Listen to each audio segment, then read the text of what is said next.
2015 2016 கல்வி ஆண்டிற்கான மருத்துவக் கல்வி கலந்தாய்வு 3வது நாளாக நடைபெற்று வருகிறது. இதுகுறித்து கூடுதல் தகவல்களை நமது செய்தியாளர் சஞ்சீவியிடம் கேட்கலாம்.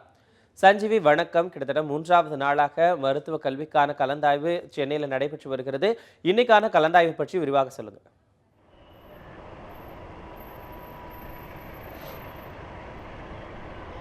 மனோஜ், நேற்று முன்தினம் சென்னையில் உள்ள ஓமந்தூரார் அரசினர் தோட்டத்தில் உள்ள சிறப்பு பல்நோக்கு மருத்துவமனையில் இந்த கலந்தாய்வு தொடங்கி நடைபெற்றுக் கொண்டிருக்கிறது. அடுத்த வாரம், அதாவது அடுத்த புதன்கிழமை 25ஆம் தேதி வரை இந்த கவுன்சிலிங் நடைபெற உள்ளது. நேற்று முன்தினம் சிறப்பு பிரிவு, அதாவது மாற்றுத்திறனாளிகள், அதே போல ராணுவர்களின் முன்னாள் ராணுவ வீரர்களின் குழந்தைகள், அதே போல விளையாட்டு பிரிவை சேர்ந்தவர்களுக்கு நேற்று முன்தினம் முதல் நாள் கவுன்சிலிங் முடிந்தது. இதில் ஒட்டுமொத்தமாக 84 இடங்கள் பூர்த்தி செய்யப்பட்டது. இந்நிலையில் நேற்று அந்த ஜெனரல், அதாவது அந்த பொது பிரிவிற்கான கவுன்சிலிங் நேற்றைய தினம் தொடங்கியது. இது ஒட்டுமொத்தமாக இன்னும் 5 நாட்களுக்கு நடைபெற உள்ளது. அடுத்த புதன்கிழமை வரை இந்த கவுன்சிலிங் நடைபெற உள்ளது. இந்நிலையில் நேற்று 510 இடங்கள் நிரப்பப்பட்டது. இந்நிலையில் இன்று 590 இடங்கள் நிரப்பப்பட்டுள்ளது. இந்நிலையில் நேற்றைய தினத்தை பொறுத்தவரை பார்த்தோம் என்றால் ஒட்டுமொத்தமாக 588 இடங்கள் நிரப்பப்பட்டுள்ளது. இந்நிலையில் நேற்றைய தினத்தை பொறுத்தவரை பார்த்தோம் என்றால் 200க்கு 200 எடுத்த மாணவர்கள் சென்னையில் உள்ள மெட்ராஸ் மெடிக்கல் காலேஜ், சென்னை மருத்துவக் கல்லூரியில் அனுமதி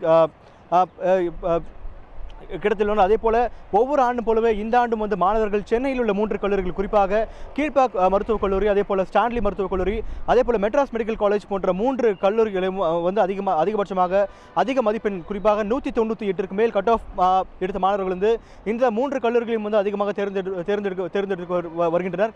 இந்நிலையில் இப்போது நிலைமை பொறுத்தவரை பார்த்தோம் என்றால் இந்த 3 கல்லூரிகள், குறிப்பாக 2 கல்லூரிகள், ஸ்டான்லி மெடிக்கல் காலேஜ் மற்றும் மெட்ராஸ் மெடிக்கல் காலேஜை பொறுத்தவரை ஜெனரல் கேட்டகரிக்கு இடங்கள் முடிந்துவிட்டது. நேற்றைய தினமே 200க்கு 200 எடுத்த கட் ஆஃப் எடுத்தவர் மாணவர்கள் ஒட்டுமொத்தமாக மெட்ராஸ் மெடிக்கல் காலேஜில் இடங்கள் கொடுக்கப்பட்டுள்ளது. அது அடுத்தபட்சமாக உள்ள ஸ்டான்லி மருத்துவமனையும் கீழ்பாக் மருத்துவமனையும் அதிகபட்சமான மாணவர்கள் தேர்ந்தெடுத்து வருகின்றனர். இந்நிலையில் இன்றைய தினம் 3 கட்டங்களாக இந்த கவுன்சிலிங் நடைபெற்றுக் கொண்டிருக்கிறது. இன்று காலை 9 மணிக்கு ஒரு செஷனும், இரண்டாவதாக 11 மணிக்கு ஒரு பிரிவு, மூன்றாவதாக 2 மணிக்கு மேலும் 3வது பிரிவாக நடைபெற்றுக் கொண்டிருக்கிறது. இன்று 197.5 கட் ஆஃப் மார்க் எடுத்தவர்களுக்கு இந்த கவுன்சிலிங் நடைபெற்றுக் கொண்டிருக்கிறது. இதுவரை கிட்டத்தட்ட 630 இடங்கள் முழுமையடைக்கப்பட்டதாக கூறப்படுகிறது. இந்நிலையில் ஒட்டுமொத்தமாக உள்ள 2655 இடங்களில் 17% தேசிய அளவில் ஒதுக்கப்பட்டு மீதமுள்ள 2250 சீட்டுகளில் 610 சீட் தற்போது முழுதாகியுள்ளது. மனோஜ், நிச்சயமாக சஞ்சீவி, அதாவது இன்னைக்கு நடைபெற்றிருக்கக்கூடிய இந்த கலந்தாய்வுல எத்தனை மாணவர்கள் கலந்திருக்காங்க, இன்னும் எத்தனை சீட்டு மிச்சம் இருக்கு சஞ்சீவி?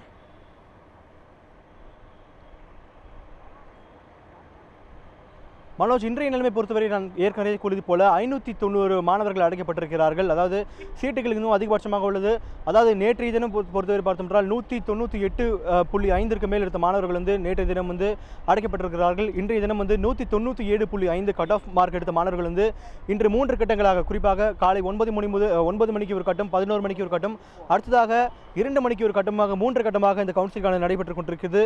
இப்போது வரை மொத்தமாக இன்றைய தினத்தை பொறுத்தவரை கிட்டத்தட்ட 60 மாணவர்களுக்கு இட ஒதுக்கீடு செய்யப்பட்டுள்ளது. இன்னும் மீதம் கிட்டத்தட்ட 2000 சீட்டுகள் பாக்கி, 2800 சீட்டுகள் இன்னும் பாக்கியுள்ளது.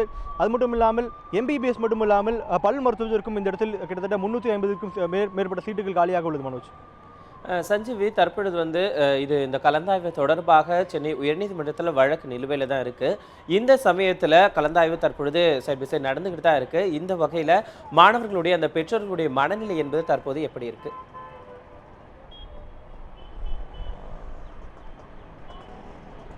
மனோஜ், இந்த கவுன்சிலிங் பாதிக்கப்படக்கூடாது என்று சென்னை உயர்நீதிமன்றம் அதாவது கவுன்சிலிங் நடத்தலாம் என்று கூறிவிட்டது. ஆனால் அலாட்மெண்ட் ஆர்டர், அதாவது அந்த அலாட்மெண்ட் ஆர்டர் என்று அழைக்கக்கூடிய அந்த ஆணை, அதாவது ஒதுக்கீட்டு ஆணையை மட்டும் மாணவர்களுக்கு வழங்கவில்லை. நேற்று முன்தினம் தொடங்கியது கவுன்சிலிங் ஆனது.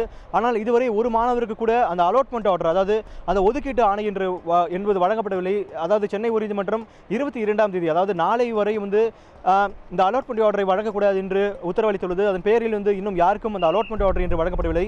ஏனென்றால் சென்ற ஆண்டு எழுதிய மாணவர்கள் இந்த கலந்தாய்வில் கலந்து கொள்ளக்கூடாது என்று இந்த ஆண்டு 12ஆம் வகுப்பு முடித்த மாணவர்கள் சார்பாக ஒரு வழக்கு தொடரப்பட்டது. இந்நிலையில் ஒரு பெரிய கேள்வி எழுந்துள்ளது. ஏனென்றால் நேற்று இன்று அந்த பொதுப் பிரிவில் தேர்ந்தெடுக்கப்பட்ட மாணவர்கள் கிட்டத்தட்ட பாதி பேர் பாதி மாணவர்கள் வந்து அதாவது சென்ற ஆண்டு தேர்வு எழுதியவர்கள் இந்நிலையில் ஒரு கேள்வி எழுந்துள்ளது. ஒருவேளை வந்து சென்னை உயர்நீதிமன்றத்தின் வழக்கு அதாவது எதிராக தொடர்ந்தால் ஒருவேளை சென்ற ஆண்டு கலந்தாய்வில் கலந்து கொள்ள மாணவர்கள் வந்து கலந்து கொள்ளக்கூடாது என்ற ஒரு சென்னை உயர்நீதிமன்றம் தீர்ப்பளித்தால் ஒரு கேள்விக்குறியாக உள்ளது. அதனால் பெற்றோர் மற்றும் மாணவர்கள் ஒரு குழப்பமான ஒரு சூழ்நிலையில் உள்ளார்கள் மனோஜ். நிச்சயமாக சஞ்சீவி, 3வது நாளாக நடைபெற்று கொண்டிருக்கக்கூடிய இந்த மருத்துவ கல்வி கலந்தாய்வு தொடர்பாக நேரலையில் களத்திலிருந்து விரிவான தகவல்களை கொடுத்தீங்க. உங்களுடைய தகவல்களுக்கு நன்றி சஞ்சீவி.